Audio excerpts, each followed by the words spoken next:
Let's go Broncos! There's a lot going on behind the scenes in the AFC West, and the Broncos could benefit from it all. I'll tell you what's going on in a moment. But first, make sure you've hit the like button if you've been a Denver Broncos fan since the 80s. It's great to see fans of all ages. If possible, comment something like, "The Denver Broncos are in my heart." Now come with me. The latest developments include turmoil in the Las Vegas Raiders head coaching search, major cap space challenges for the Los Angeles Chargers, and some tantalizing implications for Denver's future. Let's take a look at how this major change affects the Broncos. The Raiders' continued struggles are nothing short of astonishing. Just a few days ago, it seemed all but certain that Ben Johnson, widely considered a rising star among NFL coordinators, was headed to Las Vegas as their new head coach. Reports even suggested that he was preparing to fly to Vegas with none other than Tom Brady to finalize the deal. However, in a twist that no one saw coming, Johnson turned down the Raiders' offer and accepted the head coaching role with the Chicago Bears. This left the Raiders scrambling, without a head coach and without general manager Tom Telesco, who they had already let go in preparation for Johnson's arrival. Wait a minute and you'll see how this could positively impact the Broncos. The situation in Vegas has drawn the ire of their fan base, with many pointing out that Telesco was responsible for recruiting key players like Justin Herbert and Brock Bowers, building the foundation of their team. Now, the Raiders are left without direction and are facing a divide among fans over who should lead their team next. The two names emerging as favorites for the position are Pete Carroll and Vance Joseph. Carroll, a veteran coach who has won a Super Bowl, would bring instant credibility, but comes with concerns about his age and the longevity of his leadership. On the other hand, Vance Joseph represents a younger option with potential for growth, although his previous head coaching experience has been marked by criticism. This is where things get even more intriguing for Broncos fans. If Joseph is signed by the Raiders, Denver would receive 2 compensatory third-round draft picks under the NFL's Rooney Rule. Talk about a win-win scenario. While the Broncos may have to deal Joseph twice a year, the long-term benefits of the additional draft capital could significantly bolster the team's rebuilding efforts. Meanwhile, in Los Angeles, the Chargers are facing monumental cap challenges that could reshape their roster. Defensive players Joey Bosa and Khalil Mack are at risk of being cut due to their hefty contracts, and the team is already bracing for the departure of several key offensive weapons, including Keenan Allen, Austin Ekeler, and Mike Williams. The potential loss of Bosa alone would result in a $12 million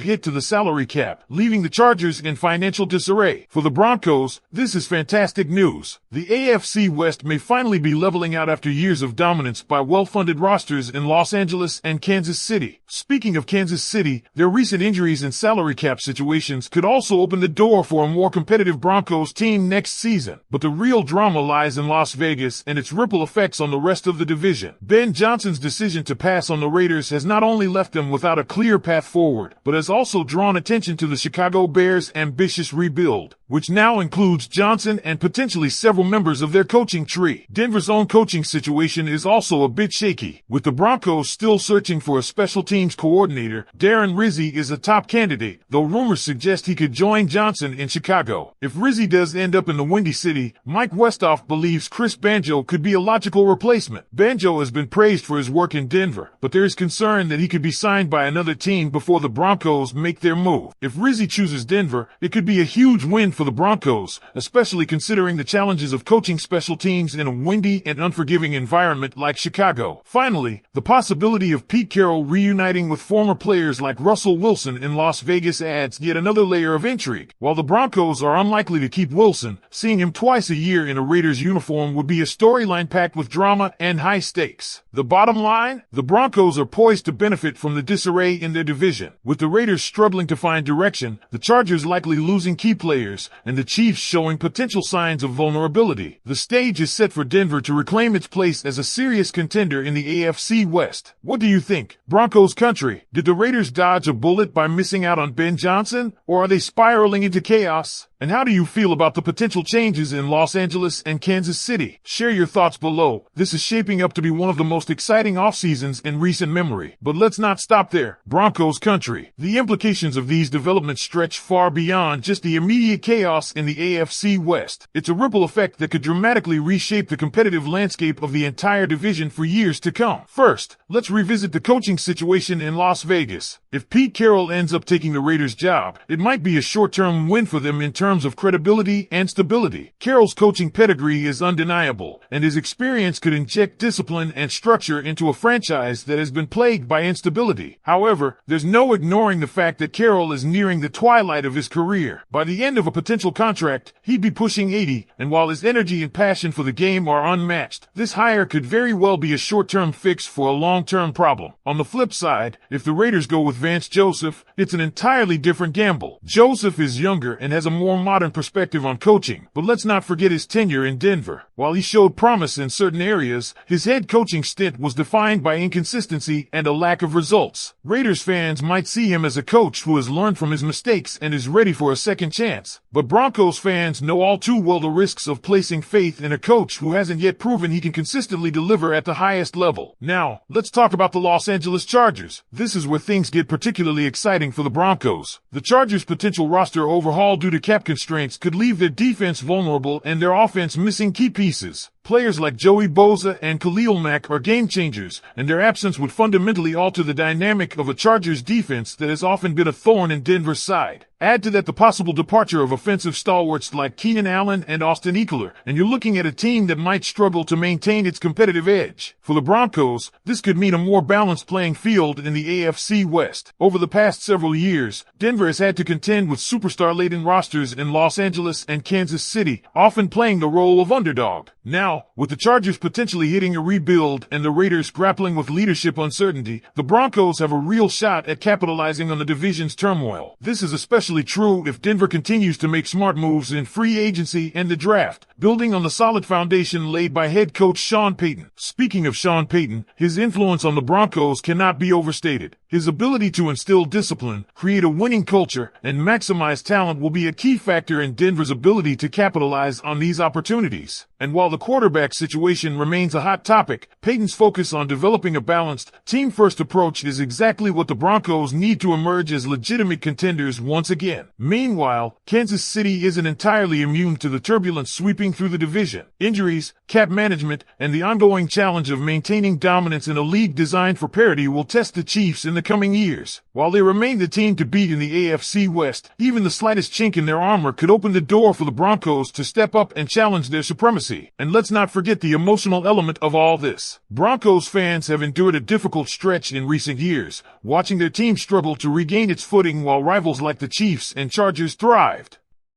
But now, there's a sense of optimism, a feeling that the tides might finally be turning. But now, we turn it over to you. Do you think the Raiders made a mistake letting Ben Johnson slip through their fingers? Will Pete Carroll or Vance Joseph be able to turn things around in Las Vegas? And how do you see the Chargers' potential roster shakeup impacting Denver's chances next season? Drop your thoughts in the comments and let us know what you think. This is your team, your city, and your moment, so let's hear it, Broncos fans. Go Broncos!